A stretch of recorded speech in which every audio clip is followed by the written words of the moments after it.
All right, so it's been a while since I've made a build, and I have not checked the statistics, but I presume that people want them. But we did just recently get an update adding the bolt cleaver, I think it's called. Bolt Crusher. The bolt crusher, yeah, thank you. You'll need to know what else. Yeah, okay.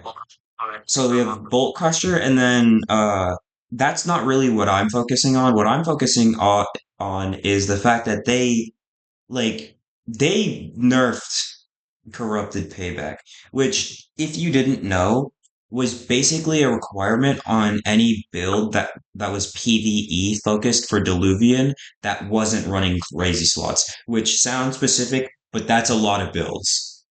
Um so what this build is like planning is make a PvE build that is not only good but also gets around payback. Realistically speaking though, it's probably just gonna be the same thing as before because I already looked at the Renaissance before before the recording and they all kind of suck for Deepoken. So or PvE. So yeah, it I saw like one that I thought, one or two that I thought were good. So I might make a couple of builds and put them in the description. It just depends on how I feel. And I don't know if my friend's gonna be in this, but he's making a lightning metal build, I believe is what it is. yeah, with the new weapon. Yeah, with the new weapon. So I will copy those stats and put it into the description as well, if he wants me to. If not, he can gatekeep, which I won't stop him. In fact, I encourage it. But yeah, that's what we're doing. Time lapse time.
All right, so I'm tired. Quite frankly, too tired to help with progressing on these ones. I won't just progress them yourselves. I also think they're too terrible to even go through the time it takes. But I also decided to go against the crazy slots build because I was just making the exact same build that someone else was making, and I was like, ew. So not ew in like the build is bad, but like ew in terms of like I don't want to make his build. But first we'll go over the shard bow, which if you don't know, corrupted shard bow applies flame through Azure path and also scales off of intelligence. I'm just now realizing my mistake. Hang on.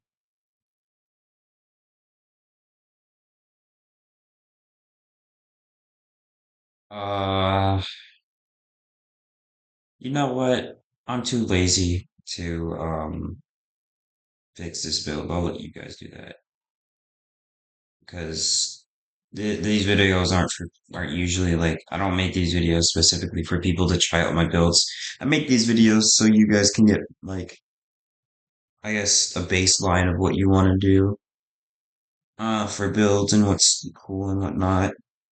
Um, but Shardbow scales off of intelligence, so I got most amount of intelligence I could whilst keeping the build somewhat balanced. But I also think Shardbow sucks when it comes to PvE. Um, I give the Prophet's Cloak. Uh, let's look talents then.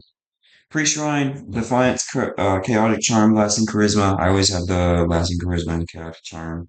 Heretic Sutra, Piercing Will, Golden Tongue, and Manipulator are what we're running. So obviously a lot of willpower and a lot of charisma stuff that you want to be focusing on. Pretty much that's what you want to be focusing on pre-shrine. The 50 fortitude is really just there to get your stuff going, and the 45 is also just there to get it grooving.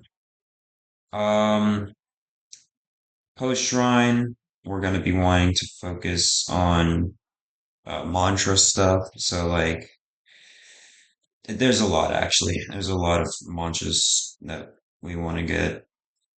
Main ones are like Flame Within, Agitating Spark, Lava Serpent, Eruption Path, Azure Path, Immolation, obviously, stuff like that. We do want to go for is lava because as long as you're like somewhat like competent in where you're placing your lava pools, you don't really have to worry about floors lava. Will-O-Wisp because we do want to win the wisp. And then I will put the build in the description so you can see some of the like talents that are kind of miscellaneous. I do go 60 charisma for manipulator just because uh the 20% crit damage is kind of cool and like you're running Hero Blade. But I also don't think it's like required at all. I actually think it's probably better if you don't run it, but I just run it because it's cool. Mantras. I don't know the good flame mantras. All I know is relentless flames, and based off of what I've seen from Ice, I assume burning servants is good. I've seen Flame Sentinel used in large groups. Flare Volley, I feel like I've seen. I don't know. I might be tweaking though. Blinding Dawn, obviously, and Reinforce. Weapons, obviously Hero Blade. So, yeah, that's this build. I Here's a summary if you want it. I'm too lazy to make the progression as of now, so I'll let you guys do that. But I gave you a basic rundown of this one's uh this build's progression. And now we're gonna go to the main event, and it's another Spectre Path build. It's Sacred Field this time, and this build was meant to be based off of defense. I think the stat points actually came out pretty balanced. 100 Gale, all of these stats. So there's that. We obviously want Sacred Field. The corruption on Sacred Field doesn't actually matter. Dawnwalker, Voidwalker, Black Diver can be swapped out with any of these three. I just have Black Diver on as a default. These builds can work with most any race. I just run Vesperian because that's what I find cool and easy. Um, Obviously harder. And then, by the way, both these builds go 6 Vitality, 6 Enchant, Scrapper, Survival, Simple. For talents, in this one, we want Defiance, Chaotic, Charm, and Lasting Charisma. Obviously, we want Piercing Will, Manipulator. So it's literally the same thing as the other build in terms of pre-shrine. Um, but are actually just oh no, the actual only difference is that you run 45 intelligence. That's crazy. Well, either um yeah, pretty much the same pre-shrine. I would say try and go for Ghost and Conditioned Runner. Um, Post Shrine, you want to finish up those Conditioned Runners and Ghost. Grab up Exoskeleton and to the finish if you can. Um, Yeah, Gale stuff is probably going to be your biggest thing though, because you have a lot of those talents. You also run Spectre Path because I feel like Spectre is just better overall for PvE rather than just normal Gale. Um, yeah, Spectre Path does require a lot of skill actually for PvE though, because you have to cancel your mantras, perfect cast, all of that kind of stuff. I say a lot of skill, but it's really just hitting buttons. Um, Yeah, kind of our grand feast, obviously.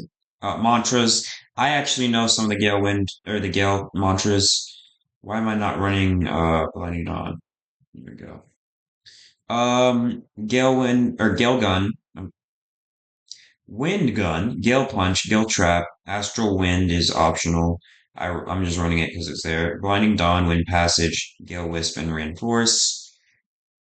And we're running Hairblade of Wind, obviously. We're going to get this much damage compared to this much damage, which is very big damage difference, but that's because we have a lot more boosters on this than the other one. I would not recommend running this like at all. I was out of my A game when I made this. I'm gonna be honest with you. I was not cooking. Yeah, I feel like these builds can be good. This especially though, yeah, you get very big blast cannon on this one, so be careful. I think they have like base 200 HP now when you start game.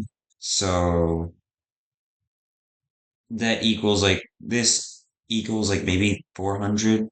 I don't think you're gonna get to the 500 threshold like at all. So yeah, those are those builds. I'll leave it in the description. I did not, in fact, use the wiki for this. I updated the booster to add Flame Within if that helped. But yeah, I guess I'll see you guys.